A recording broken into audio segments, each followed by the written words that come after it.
have a question. How does one go about breaking an addiction? No, I'm serious. Alcohol, drug, food, phone, the slew of other examples. How do you go about breaking those bad habits? What if you're surrounded by that addiction nearly every day? What if your coworkers, superiors, peers, and eventually, or depending on who you are, especially yourself, keeps insisting just one more time, just this once, this time is different? You're gonna have a hard time, I'd imagine. It's what I kinda imagine Chromedome to be having issues with, kicking what started as a risky but useful skill that turned into a full-blown addiction with possibly life-ending consequences. Like Drift, we're gonna be focusing on Chromedome's appearances in the More Than Meets the Eye comic and in the Lost Light sequel. But unlike Drift, Chromedome doesn't really have his own individual short issues focused on him alone and any shenanigans he may get up to. He's an older character appearing in the old G1 cartoon, but most notably showing up in the 1987 show The Headmasters that aired in Japan. But outside of that, he's been largely in the shadows since then, until More Than Meets the Eye came out, that is. It's important to know that Chromedome wasn't always Chromedome. At one time he was known as Tumbler of Iacon to be precise. Tumbler was originally a mecha forensic scientist with the police. Basically just fancy terms, meaning that they investigated murders with the then growing Decepticon movement at the time. Super quick side note also, I really do like how they gave him his more chonky G1 look in his flashbacks before giving him his more updated design in the kind of current time frame that More Than Meets the Eye takes place in. Anyway, the most important part of this is that he worked with Prowl, and we will get into him in a little bit, I promise, but the two join Orion Pax before he was a Prime and take part in what I can best describe as a Mission Impossible style heist where they steal the matrix of leadership. Yeah, it's a whole thing, don't worry about it. The most important part of this heist is that they end up finding a secret facility called the Institute. Okay, so what is the Institute? The Institute was a place for a long time that was just thought to be a rumor, a scary story, but it was very real. A place where you would have your mind rewired, your entire personality shifted to fit the needs of those in power, and it was mainly used for political purposes and as a punishment for those who acted or spoke out against the status quo. Chromedome gives us an insight later on that the reason it was called the Institute was to make people think that there were only one of these facilities, when in fact there were at least several. It draws a bit of an uncanny comparison to the practice of lobotomy here in reality, messing with someone's brain to try and cure various mental illnesses, or in more than a few cases, just because someone was a hassle to handle. And while not banned everywhere, it did fall out of practice once people realized the devastating side effects it can cause. It's at one of these institutes that Tumbler really shows his unfortunate skills. Backing up a bit, after the heist, both Prowl and Zeta Prime noticed Tumbler's interest in neuroscience, so they offered him a position in one of these institutes as a Mnemosurgeon. Alright, now what is a Mnemosurgeon? Essentially, a lobotomist. Enter the mind of a patient, view memories, and then edit those memories as they see fit. Not without risk either. Enough of those surgeries and those Mnemosurgeons are almost guaranteed to get flashbacks, reliving memories of those that they've worked on. But the act itself is also highly addicting. And while at this institute, Tumbler earned the name that we all know him best by, Chromedome. He wasn't just some unfortunate bystander either, he had hundreds, if not thousands of victims at that point. And I think I will call them that. They're victims. Whether these bots he operated on were Decepticons or not, the act of forcibly entering the brain of someone and making them more passive to your way of life, of changing who they are, that's a violation that is uncomfortable to think about. That's not to say he's totally heartless. A little after the war started, he left the Institute because he became cynical of his skills and abilities. We're not told what specifically sparked it, whether it was the flashbacks, the guilt, reeling from loss during the war, or a mix of all the above, but Chromedome became suicidal. So much so, in fact, that he checked himself into what was essentially a euthanasia clinic to end it all. Cybertronians are hard to kill naturally after all, so if someone wanted to guarantee a death, they'd have someone else do the job in a controlled environment. It's while he's waiting for his turn in line that he met the bot that would save him from that short-sighted decision, Rewind. And while I do want to talk about Rewind, and I will, I want to talk about Prowl first. Because while both Rewind and Prowl are essential components to Chromedome as an individual, I find his relationship with Prowl a tad more interesting. If, when reading through the comics, you got the "were these two in a relationship" kind of vibe, you aren't wrong, really. I mean, you are wrong. They were never a couple or anything, but they just ooze that toxic, jealous ex that occasionally gets lunch together kind of energy. It almost seems like every chance Prowl gets to show up in Chromedome's life, he takes it. Whether it was before Chromedome joined the Lost Light trying to convince him to stay, slightly afterward when they discussed Overlord, or later when the Lost Light takes a quick pit stop back on Cybertron and they have another big fight. And it is this fight that proved to me how right that jealous ex vibe feels. Chromedome has put up with Prowl's shit for a long time now, thousands, maybe millions of years, and there was some respect there, of course, but Prowl is very much a the ends justify the means kind of guy, and Chromedome just isn't. So he ends up pushing Chromedome's buttons a lot easier than he probably expects to. Prowl is a footnote in the life of Chromedome, but Chromedome is a much larger portion of Prowl's life. The scales are uneven in how they see each other. And some people know that feeling of, oh my god, this guy's my best friend, only to find out some years later that you were barely an acquaintance to them. Now, why Chromedome put up with this shit for so long? Like I said, there is some respect there, and I do think that's a large part of it, but it's also kind of tied to who Chromedome is as a person. He's the kind of guy that lies about being interested in a hobby or a subject because some other dude in the room clearly wants to gush and rave about it and no one else cares. That's not necessarily a bad trait, but it can blur the lines of familiarity between certain individuals. But it would be good for Chromedome to split ties with Prowl because it seems that being around him brings out the worst in Chromedome as a person. And this is where I need to emphasize that while the fandom tends to look at Chromedome with these rose-tinted glasses, kind of baby girls him because of his relationship with Rewind, he's not really a good person.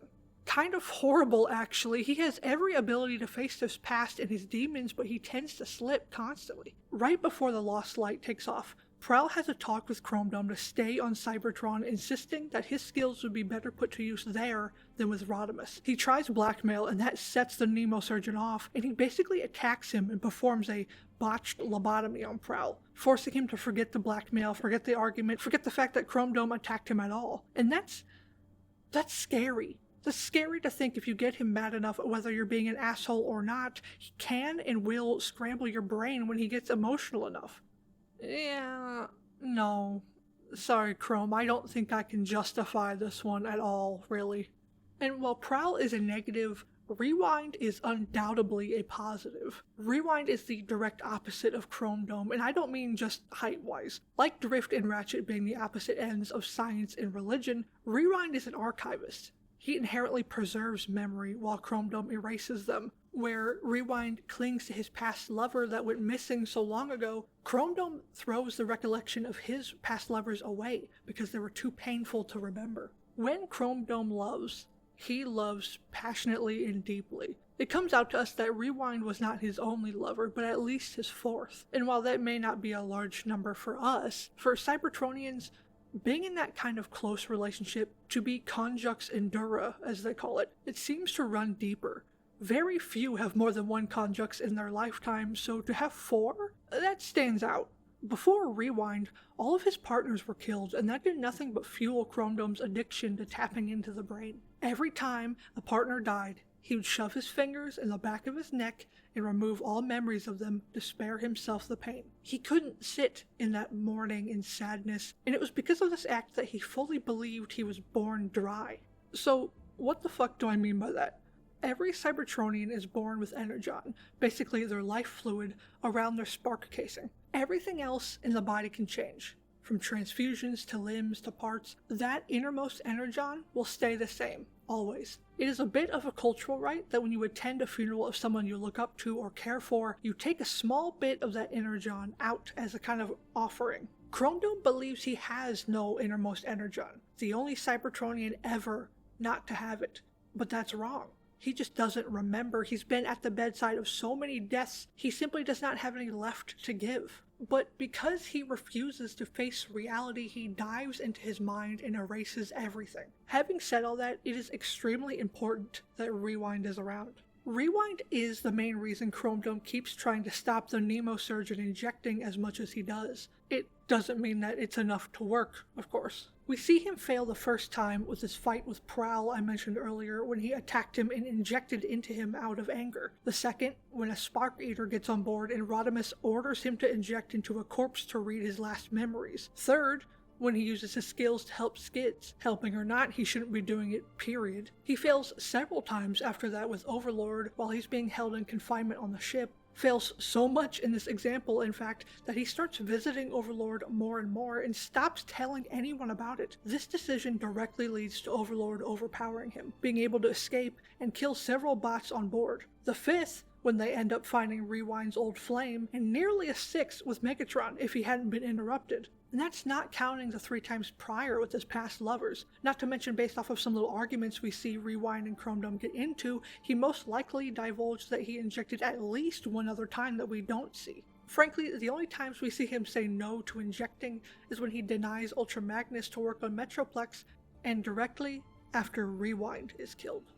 I wasn't gonna touch on Rewind too much and save it for his own video, but I kind of can't.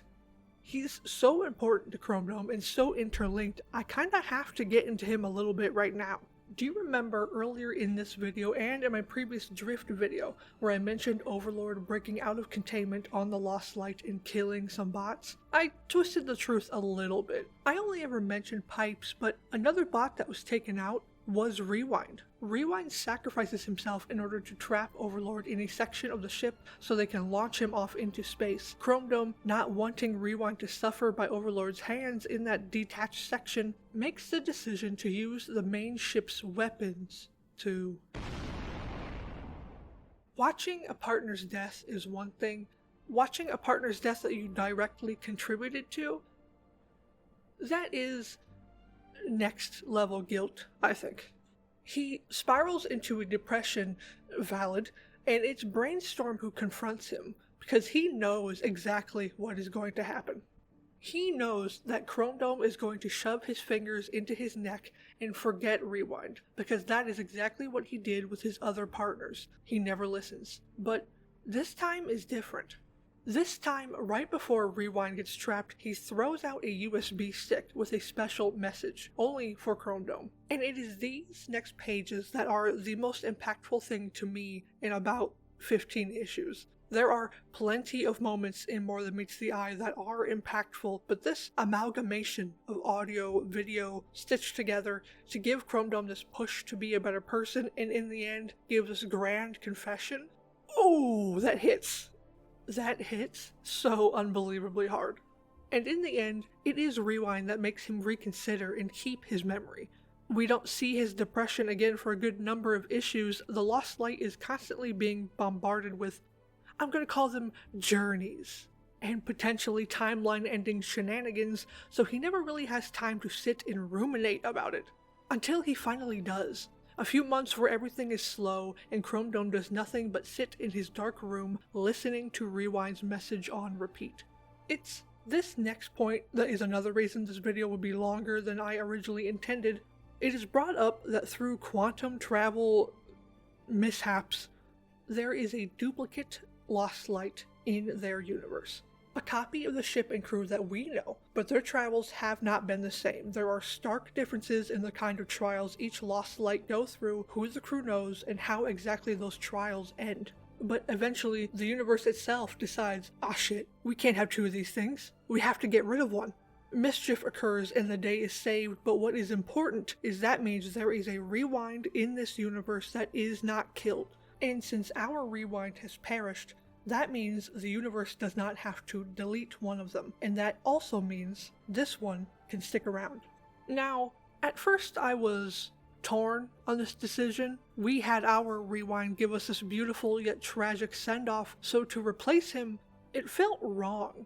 But thankfully, the story doesn't just pretend that Rewind's sacrifice never happened. Chromedome tries, of course, he very much tries. There are several discussions that this new rewind in Chromedome go through to tackle the fact that this rewind isn't the one that we know. Chromedome is giving Rewind the old Rewind stuff to pick up where they left off, pushing him to act the same, but he's not. Despite this Rewind also having a relationship with his own Chromedome variant, he's got different memories, different likes, different dislikes, different quirks. You can't shove a circle through a triangle-shaped hole, despite what that one TikTok wants you to believe. We don't actually see Chromedome injecting at all towards the back half of Lost Light. It only stumbles really when they come into Rewind's old partner who is at the end of their life. He's so obsessed with saving him for Rewind's sake, and he's flooded with the thoughts that this old flame is more suited for Rewind. He'll make Rewind happy. He doesn't care he himself would get tossed to the side. He tries to make that decision on Rewind's behalf, despite it not being the correct one. Who is he to decide what Rewind wants, or even what his former partner wants, for that matter? Just because you can, doesn't mean you should. By the end of the last issue, I can't tell you if I truly believe that Chromedome has broken his addiction to ejecting. I can't tell you if he's really become a better person now. For all intents and purposes, it seems like he has.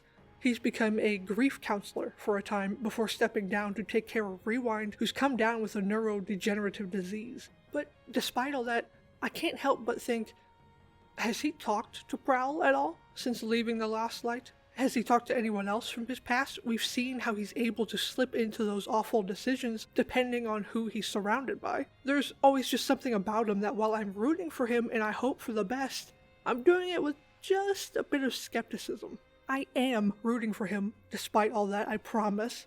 After all, he did, after who knows how many millions of years, figure out how to make that pfft noise. And I'd make a decent argument that figuring out how to do that, that's at least in his top 10 greatest achievements.